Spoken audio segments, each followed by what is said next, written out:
I do want to talk about the facts behind this. We do this every year. If you've been watching the Damage Report for a number of years, we do. And I like to acknowledge my privilege. In fact, I'm going to use my privilege here. I'm Italian, so I get to slam them all I want. You can't say nothing about me. You can downvote my videos about Dave Chappelle, but I get to slam Chris Columbus if I want to. Anyway, as one of the earlier tweeters acknowledged, President Biden became the first US president to issue a proclamation commemorating Indigenous Peoples Day, writing that Monday was a day on which the country, quote, celebrates the invaluable contributions and resilience of Indigenous peoples, recognizes their inherent sovereignty, and commits to honoring the federal government's trust and treaty obligations to tribal nations. This was received well by the president of Navajo Nation, who said, transforming Columbus Day to Indigenous Peoples Day will encourage young Navajos to have pride in the place and people they come from and the beauty they hold within. This is a beautiful thing. It's like the easiest thing Biden can do, so I'm only gonna give him minimal credit, but nobody else did it, including Barack Obama. So Sabrina, I guess that's worthy of something, right? I guess we can give him a little bit of credit, yeah. just a touch, not enough to go to his head, but just a touch, a little bit of credit. Okay, we'll give him that slightest bit. But I do want to talk about what we're replacing, because as Sabrina put very well, this is not a good guy. It's not a good guy, and not just because of the fact that a lot of what we believe about him is a myth. The idea that he discovered America, discovered a place that had people living in it for so long that other travelers from outside of the Americas had to found too. It's just not true. But also what he actually did when he got here. And so I'm gonna read a few of my favorite graphics that I come back to every year. So here is Columbus's letters. Christopher Columbus wrote a letter back to Donawana de la Torre about one of the sort of characteristics of the new land he was helping to set up. There are plenty of dealers who go about looking for girls. Those from 9 to 10 are now in demand, and for all ages, a good price must be paid. Jesus.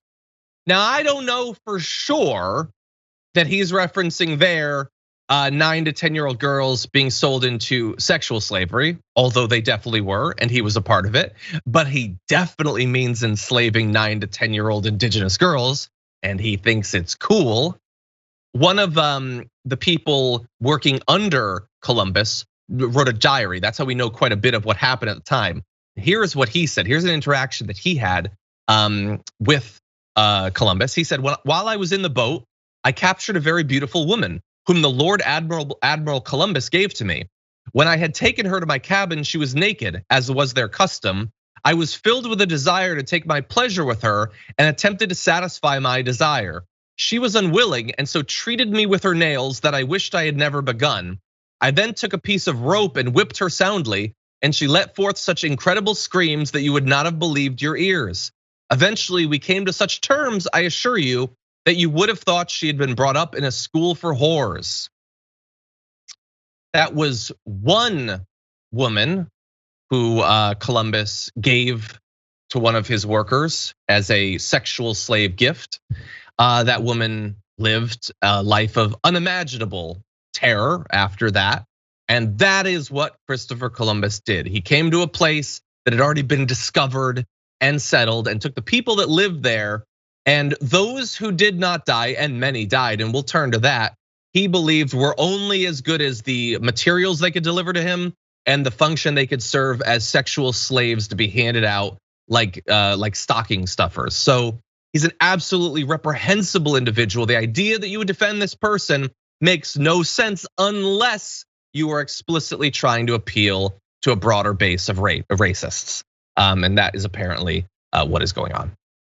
Well, and the thing is, I feel like a lot of people don't get the opportunity to even learn this. I mean, in elementary school, we learn like Columbus, friendly guy, came over on the Mayflower and he befriended, the indigenous people of the lands, and they shared and it was great. They still teach that today. They don't actually, they haven't adjusted like the school curriculum. So I'm not surprised that, people who grew up with this, who are still growing up with this, yeah, they are like, oh well, I learned this in school, so it must be okay. Like it's a much deeper problem than just changing the name of a holiday. It's much deeper than Joe Biden saying that he's all for it. Like no, we actually have to get a little bit closer to the root of it. You can't just change the name and expect it to be okay, because now we have resistance like we are seeing now. Yeah, 100%. Like they know all this stuff is not true. Like so much of what you're taught as a kid is not true, and continuing to just tell you something that isn't true because like maybe it'll like teach you something else. I get that in, I don't know, other venues like Sunday school or something, but this is an academic environment. If there's literally any place where you're supposed to at least pretend to care if what you're teaching is accurate, like it's supposed to be the school. If we found out that 2 + 2 doesn't equal 4, we wouldn't keep telling you because like, oh, that's what I learned in the 80s. But that is what we do with arguably as consequential material. We gotta fight back against this. But again, we can't even cancel the guy who gave a woman to a man who tortured her until she was the whore he needed.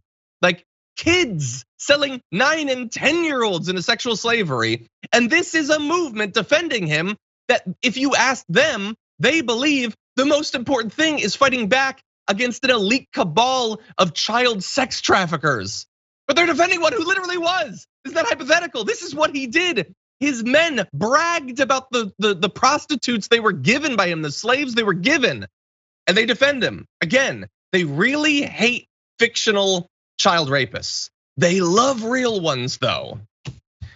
Anyway, really fast, I also want to mention the murder because a lot of killing happened too. According to that same underling, Columbus ordered 1,500 men and women seized, letting 400 go and condemning 500 to be sent back to Spain as slaves. Another 600 were enslaved by Spanish men remaining on the island. About 200 of the 500 sent to Spain died on the voyage and were thrown by the Spanish overboard into the Atlantic. Just a few hundred people killed because he wanted to send back an initial shipment of slaves to make his benefactor happy.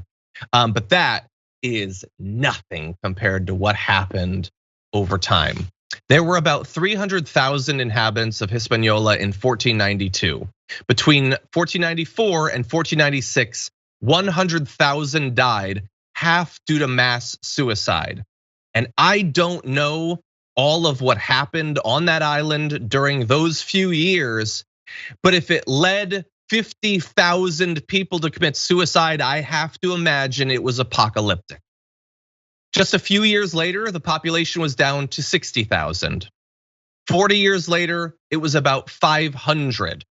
From 300,000 to 500. But let's cheer on the guy who masterminded this and who oversaw this. Like we have genocides that we acknowledge. Has there ever been a genocide as effective in cutting out a larger portion of a population? In just 50 years, you killed 99% of all the people that lived in this area. But yeah, let's cheer him on. Let's celebrate him, but let's never acknowledge any of this stuff. It's madness, Sabrina. I'm just shocked. And again, like I feel like if people actually had the opportunity to learn these figures and to read some of these like entries like you just read out, I would hope that their opinion would change a little bit, but I can only imagine no, there would still be pushback even upon learning it, because the point is to be contrarian, liberal issue type thing. They're gonna fight it. Yeah, and look, let's keep it real. What percentage of the American people give an even theoretical damn about the people that died on that island at the time? Like honestly, really, do you think that 10% of America like would shed half a tear over that? They would not. They would not. And these are the same people, by the way, that are horrified at the idea of immigrants coming into our land and just taking our jobs or whatever. But for some reason, this doesn't bother them.